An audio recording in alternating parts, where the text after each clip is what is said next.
Today's khutbah is dedicated to some lessons drawn from a little less than 2 ayat of Surah An-Nur. These ayat talk about the principles by which we should understand the institution not only of marriage, but how to get people married in society. Allah Azza wa Jal is actually, أبلغ المتكلمين. Nobody speaks more eloquently than Allah Azza wa Jal does. And in just a few words, He's captured pretty much an entire worldview of how Muslim community and Muslim families are supposed to think about getting their sons and daughters married. And it's not only about getting your own sons and daughters married, as a matter of fact. When these ayat were revealed, there were a lot of people that had just become Muslim. So they did not have Muslim families. There were women whose parents were not Muslim, they were not supportive of them. These are sahabiyat now, and they're not married, or they came out of a marriage and they have a child, etc. There are these situations that are conventional, where you have a son or a daughter and they grow up and they're of age and you're thinking about getting them married. But our larger family is the ummah, right? Allah calls the entire ummah, the Messenger will call it one body, the Quran will call it ikhwa, blood brothers pretty much. We're brethren among ourselves, which means we're one large family. So when people in our community, men and women, can't get married, that's also our problem. That's something that falls on all of our shoulders collectively. So Allah Azza wa Jal says, وَأَنْكِحُ الْأَيَامَ مِنْكُمْ. Get the unmarried among them married. So where the statement begins. Aim in the Arabic language can be used for a woman, it can be used for a man. More commonly, actually, it was used for women, and less so, it was used for men. It seems from the usage of the Arabs, it indicates it's talking about men that are having a hard time finding a wife. Or men that are, in a sense, sometimes also refusing to get married, for whatever reason. Encourage them to get married, right? But on the other hand, it's actually majority of the cases of the use of the word is talking about women. Women that have been previously married are divorced. Women that were never married before. Women that have come from other families and have now become Muslim, etc., etc. Those are the women that are being talked about. And what's really interesting, the first thing I'd like to highlight here is often not talked about. Allah Azza wa Jal actually highlighted divorced women first.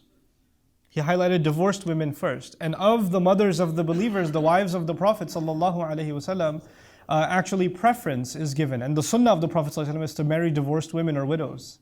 That's actually a sunnah of our Messenger ﷺ. A sunnah that has now almost become the opposite. When somebody thinks about marrying somebody who's previously divorced or somebody who's widowed, it's like, what are you doing? Are you crazy? And this is the exact opposite of the legacy of our Messenger ﷺ. As a matter of fact, in the ayah where Allah told His Messenger that he may replace his wives with other wives, He mentioned ثَيِّبَاتٍ وَأَبْكَارًا. He mentioned the women, I will get him married to other women that were previously married first. He mentioned them, and then abkara. And then the ones that are virgins, the ones that have never married before. So even in the sequencing of the Quran, many mufassirun will highlight this, that Allah gave preference to those that were previously married, because these are people that can become forgotten easily in a society. And in the ummah, we don't forget people, we don't leave people behind. Now, as an imperative, when Allah says get young people married, or get non-married people married, allow them to get married, this is a broad commandment. And who does it apply to? You would think it applies to people, okay, once this boy has graduated from school, once he's got a good job, once he's got a good amount of savings, once he's got a little bit of the return on investment paid back to his parents, once he's done all this, and this, and once everybody else in the family is taken care of, then we'll think about getting him married. Because if we get him married right now, all of his attention will go to his wife. We're not going to get anything. So this is our son, this is our investment. We need to get our money's worth first before we allow him to get married. And even when we do get married, this needs to not just be a matter of our material gain, this is a matter of family pride. We need to make sure that's someone that we can show off. Someone that we can be proud of and take lots of pictures and invite, have a huge gathering ceremony and be able to show that we married in an upper class family, etc., etc. So the considerations for how you get somebody married, you put age restrictions on your men and your women, as a matter of fact. And for women, it's the exact opposite. In many families, the moment she turns into a teenager, they start getting like, I need to get rid of my responsibility. I need to just, it's like a disease in your home that you want to just get rid of. That you want to throw this girl out. And there are young women that are depressed because their fathers and their mothers, all they talk about is you're still sitting at home. You're not getting married. You're still sitting at home. And on the other hand, the opposite is these young men that want to get married, and the parents say, no, not yet. You're not ready. You're not ready. Look at what the ayah does. وَالصَّالِحِينَ مِنْ عِبَادِكُمْ وَإِمَائِكُمْ. Even get the good among your slave men and women. Back then, there was a slave society too. And the people that are making virtually no money are the slaves. Allah says, get them married too. So the rationale that somebody has to be at a certain economic status before you think about marriage was crushed by one statement, removed from the equation. The only thing mentioned in the equation is, are they of the age? Should they be married? And the second is they're salihin, they're good people. Good means they're good with Allah, also means they're mature, they're ready. They're of the age. وَالصَّالِحِينَ مِنْ عِبَادِكُمْ وَإِمَائِكُمْ. And then Allah Azza wa Jal adds to that, because there are people who still consider these matters. إِن يَكُونُوا فُقَرَاء يُغْنِهِمُ اللَّهُ مِنْ فَضْلِهِ. If they happen to be bankrupt, if they don't have a lot of money, don't worry, that's not your problem. Allah will give them wealth from His own blessing. Because bankruptcy to Allah is a lesser problem. But aima means lots of people in society that are not married. That's a much bigger problem. Not having money is a less problem. But not having people tied down in healthy relationships, that's a much, much bigger problem to Allah. When I was studying this word, I even found a narration, أَنَّهُ كَانَ يَتَعَوَّذُ صَلَّى اللَّهُ عَلَيْهِ وسلم مِنَ الْأَيْمَةِ. Rasulullah ﷺ used to actually seek refuge from a society with a lot of single people. He used to be worried about the ummah becoming people, a lot of single people just happy the way they are. And they're not happy the way they are. It's just that their families kept pushing them candidates that they're not interested in. And the one they wanted to marry, they're not allowed to marry. And so they say, whatever, I'll just stay single. And when somebody says, I stay single, doesn't mean I stay an angel. Let's be very clear what that means. If there's a 30-year-old and he's a professional and he's making good money and she's 29 years old or 28 years old and she's graduated from school and she's not married, that does not mean temptation hasn't come to them, sin hasn't come their way, that they've just lived this pious life like they're living in the city of Medina back in the day. And by the way, even the city of Medina had its issues. The city of Medina had pretty crazy situations. If you study the life of the Prophet ﷺ carefully and what happened with the companions around, stuff happened. Just this morning I was reading about the narration of a Sahabi who went back to Makkah and he used to have literally a girlfriend. The words in the narration are Khalila, a girlfriend, back before he became Muslim. And she saw him and she goes, Malak, what's wrong with you? Don't you want to be alone with me again? Literally that's what she said. And he said, well, there's Islam between you and me now. That's what he said. And she got mad at him and she got her brothers and friends to beat him up. And he says, fine, okay, the only way for us now is I have to marry you. And she says, fine, marry me. He goes, I have to ask the Prophet first. Because he doesn't know if he can marry someone who's a non-Muslim. So he goes back to the Prophet ﷺ and he asks him, and then the ayat came down, لا تنكحوا المشركات. Don't marry mushrik women until they believe. If she wants to accept Islam, fine. If not, then no. If she wants to leave her pagan ways, then fine. But I digress from the point. The first point I wanted to make is, how do we make marriage easy? Because this is the way of shaitan. You know what the way of shaitan is? Shah Waliullah Dahalbi rahimahullah put it so brilliantly. The way of shaitan in a society is, you make the haram easy and you make the halal difficult. And when that happens in a society, shaitan is won. Because people will gravitate towards what is easy. So today, if you want pleasure for your eyes, what can you capture on a screen, where the places you can go, the access that you have at your workplace, at your campuses, on your mobile devices, on social media platforms, on dating apps, you name it. All of that has become easy.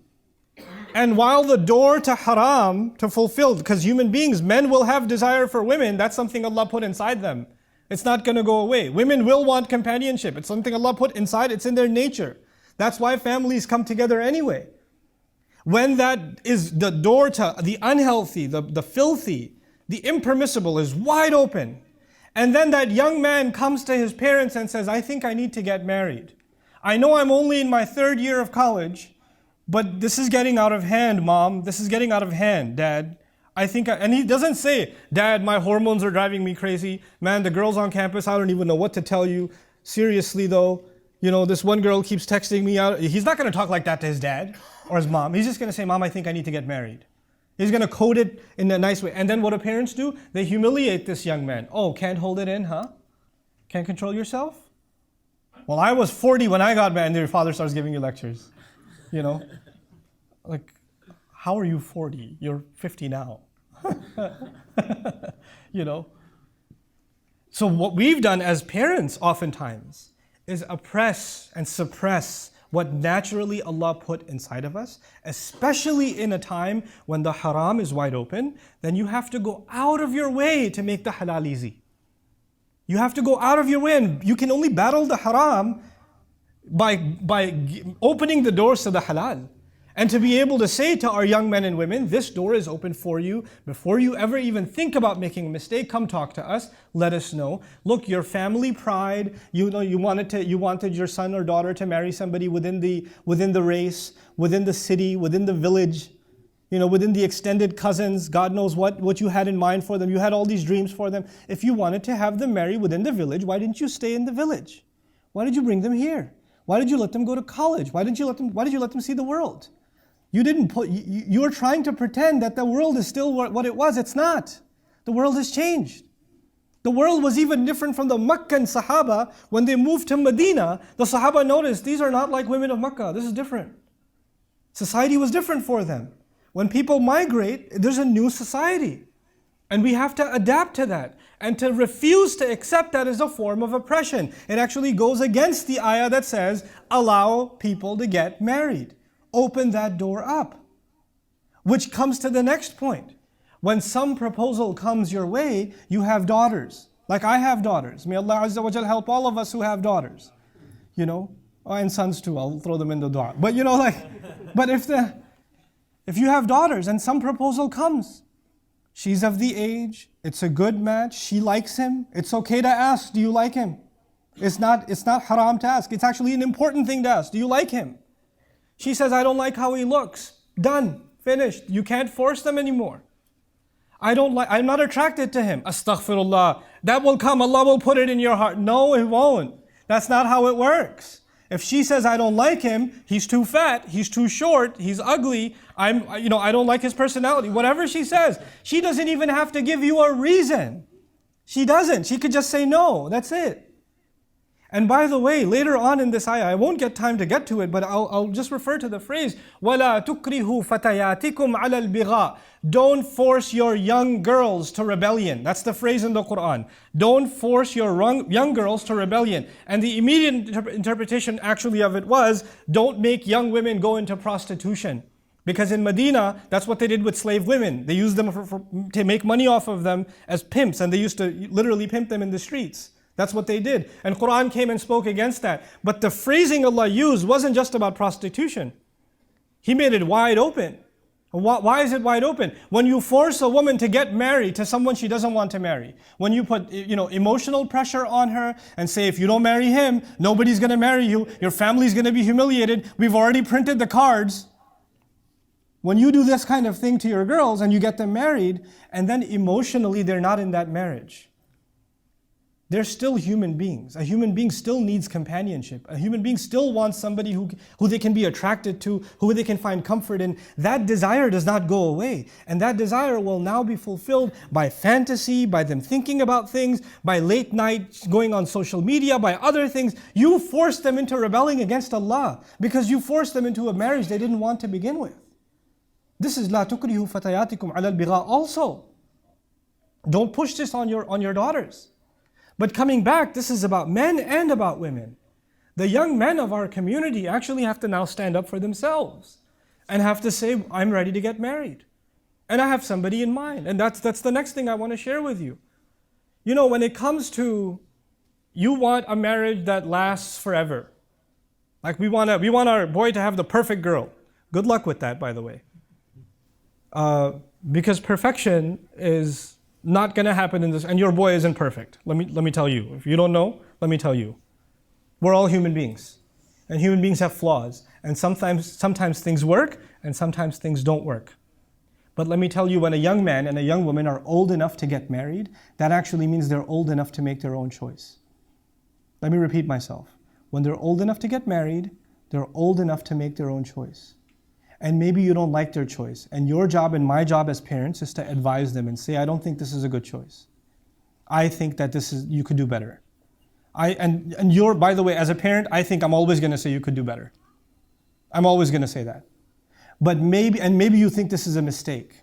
But if your son is 25 years old, your daughter's 30 years old, and she wants to make a mistake, that halal mistake is way better. That halal mistake is and maybe things don't work out in 3 years. That's still better. That's still better than you refusing, because I have seen enough cases. I don't talk in theory. I'm talking based on what I've seen, the conversations I've had with people, with real Muslim families around the world, especially around the United States and Canada, where people this man comes and says, I want to marry this girl. The father says, no, you're not from the same country, you're not from the same culture or whatever. You can't get married to my daughter, or the other way around, but these two are still already emotionally attached. So they're texting each other, talking to each other, hanging out with each other, having dinner with each other. Parents don't know. 5, 6 years go by, they're refusing other proposals. Then the girl is forced to marry somebody else and she's still talking to the guy. And all of this was that evil, that this whoever she married didn't deserve this. He didn't deserve this. But all of that evil was created by the stubbornness of parents who didn't realize that their children live in a different time. Where allowing marriage first is a bigger priority than anything else. You have to understand, when these ayat came down, they came down in Medina. And the Arab people of the time especially were very tribal. They wanted to maintain their nasab at all costs. You maintain your lineage. Lineage is a very, very big deal. So marrying outside your tribe was not a common thing. But now the Sahaba are in Medina, and they're outcasts from their own city anyway. And a lot of the people that were in Medina, they've accepted Islam, so they're outcasts from their own tribes. So there are going to be marriages outside of their culture. You have to understand, it's not just an Arab marrying an Arab. This is a Hudali marrying someone from Taif, or somebody, there's all this intertribal marriage happening, which is a big deal to them. It's as big a deal today than a Pakistani marrying a Bangladeshi, astaghfirullah al-azim. Or a Lebanese marrying an Egyptian. Inna lillahi wa inna ilayhi raji'un. How can that be? This was a big deal to them. But Allah said, no, forget all of that. Just make sure that marriage itself becomes easy. Just that much. And Allah will take care of the rest. And before I conclude this khutbah, just one phrase from the next ayah. وَلْيَسْتَعْفِفِ الَّذِينَ لَا يَجِدُونَ نِكَاحًا حَتَّى يُغْنِيَهُمُ اللَّهُ مِنْ فَضْلِهِ. That's a tough ayah. For all the young men and women that are here, especially the men, Allah says, you better try to hold on as best as you can away from the haram. Isti'faf comes from iffa. Iffa is al-kaffu anil haram walau kana yajmulu. They say to stay away from haram even though haram is really beautiful, really tempting. That's called iffa. Isti'faf is mubalagha of it. Do your hardest, do your best to stay away from the impermissible, no matter how tempting, how beautiful, how emotionally attractive it becomes, how justified it becomes in your mind. Stay away from it as best you can. Those of you that cannot find a means to get married, la yajiduna nikahan. Because that temptation is going to eat away at you, and you'll be a believer on the outside, and when it comes to this kind of behavior, iman is out the window. Remember the words of your Prophet sallallahu alaihi wasallam, la yazni zani hina yazni wa huwa mu'min. When somebody commits adultery, when somebody does the ultimate shameless act, at the time they're doing it, they're no longer a believer. They're no longer a believer. This is the words of our Prophet ﷺ. You better hold on and protect yourself from the road to haram. The first moment you find the opportunity to take the halal option, you take it.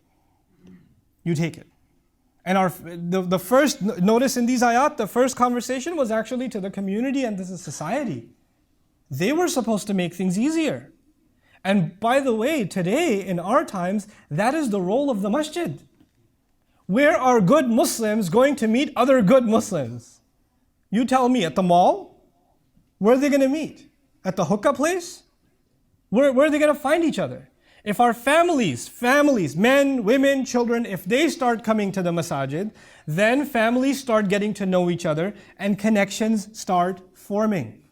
That is actually one of the fundamental roles of the masjid, especially in a society where the majority of the people are not believers.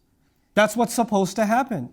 It's okay if somebody saw outside after Jummah, somebody was going to park their car and some young man saw some woman and said, "Oh, mom, can you find out about her?" It's completely fine. Actually, it's better. It's better that happens here than anywhere else. That's actually the case. You know, you find in our history, there were women that used to run orphanages in Medina. Women muhaddithat would run orphanages. And they would take these orphan girls. It's a girls' orphanage. There are no fathers. Nobody's going to go look for a nikah for them, or a possible match for them, or a proposal for them. Nobody knows they exist. They're orphans. So this muhadditha, this scholar used to take, in Medina, she used to take all these orphan girls, 18, 19, 20-year-old girls, she'd take them out shopping every day to get groceries. You don't need 20 girls to go groceries, but she would. Why would she do that? And then people started complaining, there's fitna in the street, in the market. All these young girls outside. You know, people say this nowadays, there's a big fitna at the Islamic convention, all these young girls in the bazaar, astaghfirullah al-azim. You don't complain fitna in the movie theater. You've never complained fitna in the mall. You've never complained fitna on campus. At the Islamic convention, there's fitna. Everywhere else is, Allah just opened the blessings for you. MashaAllah, they went shopping. So people complain, there's fitna. And what does she say? Why do you do this? She says, لِأَتَصَيَّدَ بِهِنَّ شَبَابَ الْمَدِينَةِ. So I can hunt down the young men of Medina. Because when she goes shopping for carrots, the guy at the cash register is going to fall in love and say, I want to find out about her. And he's going to marry, because who's going to marry these orphan girls? Who's going to marry them if nobody's even seen them? Nobody's ever even been interested in them. There are legitimate ways by people getting introduced to each other. Some of us are so conservative, we're so protective of our women that we want them to become invisible. That is not the way Medina operated. And some of us are so liberal and so open. Oh yeah, they want to go out to dinner, go ahead. Oh, just come back before midnight. Really? That's insane. What are you thinking? What are you doing? This is not, the khalwa is open doors for shaitan. So we've got these two extremes, and now we've got to come back to the middle. Allow young people to meet in a dignified fashion with the knowledge of their families, and if there is mutual interest, then it's okay. They can express it. And I want to leave you with one last thing, even though I've talked about it many times before, just as a reminder for myself and for all of you. The only marriage proceedings mentioned in the Quran are that of Musa alayhi salam. Like from 0 to 100, like finding a girl and getting married to a girl. That whole spectrum is captured in the story of Musa alayhi salam. Just a few things about that. First and foremost, he's from Banu Israel, yes? He's an Israelite. And he is homeless. He's a fugitive from the law. He ran from Egypt because he accidentally killed someone. So he's homeless, he's an Israelite, he's a fugitive, he ends up in an Arab tribe, Madian. He ends up in Arab land, where he finds a couple of girls, and he helps them. And one of the girls indirectly told her father she's interested in him. And the father immediately said yes. And they got married. So an Israeli got married to an Arab in the Quran. And the one from Israel was also homeless and a fugitive from the law. The only thing the father needed to see was three things. One, the girl's interested. That was number one. She liked him. Number two, he's strong. He's got good character, good qualities in him. He can do a job. He can make money. He can defend my family. And then he's trustworthy. He had plenty of opportunity to do the wrong thing. He did no such thing. He carried himself with dignity. When you have these three qualities, ethnicity didn't matter, financial status didn't matter. None of that mattered. None of that mattered. As a matter of fact, in this case, if nowadays when you say this, it sounds suicidal, for 10 years, between 8 and 10 years, Musa alayhi salam lived with his in-laws and worked for his father-in-law. And his paycheck came from his in-laws.